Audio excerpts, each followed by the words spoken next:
So I was born in Kansas City. I had a pretty normal family, mother, father, a younger sister, older brother, raised Southern Baptist. My brother had an accident and was actually killed when I was 11 years old. And I was there when it happened. So, this greatly affected our family. I mean, my mother and father kind of, a lot of guilt, blamed each other, blamed themselves. It split up our family. It just tore us apart. From that point on, they got divorced, and that's when our lives changed a lot, because we kind of went from, middle class to very, very poor on my mother. I was living with my mother.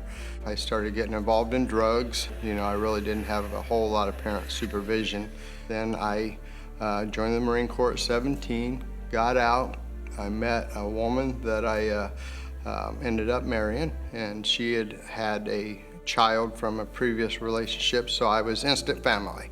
At that point, I was still partying, but within a few years, whenever I started having to make choices between diapers or drugs or something, I started making the right choice and started choosing the diapers and the things my family needed.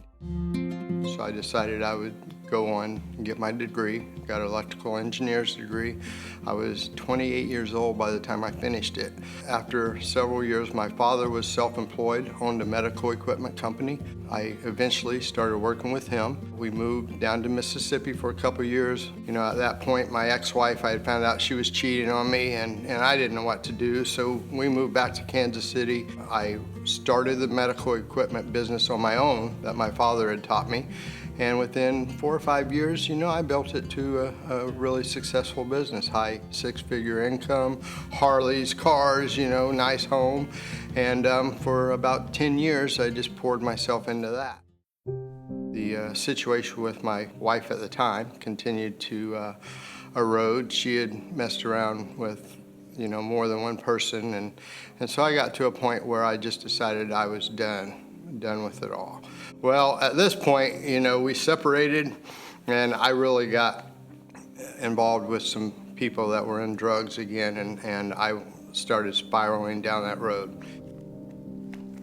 The God I knew, or I thought I knew, was a God that was angry, that was, I could never be good enough. He was always there ready to punish me for what I did. And so I just honestly felt like I could just never be, the type of person that God wanted me to be.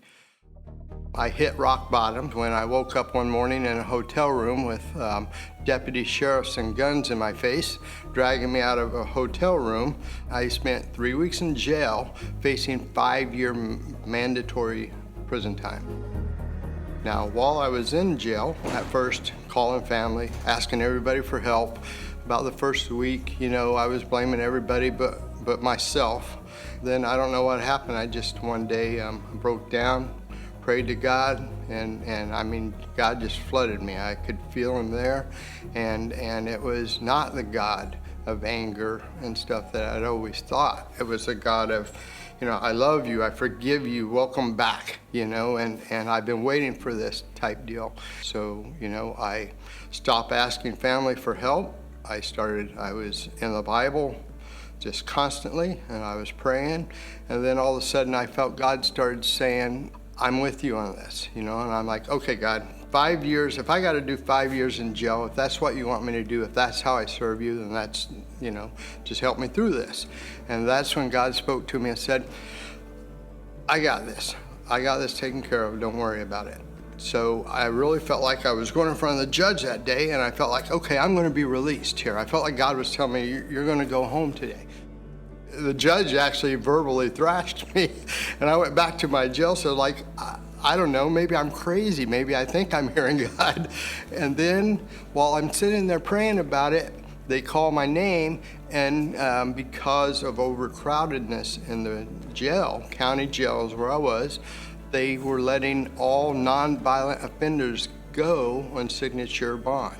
So it went from $50,000 bond to I signed and walked out.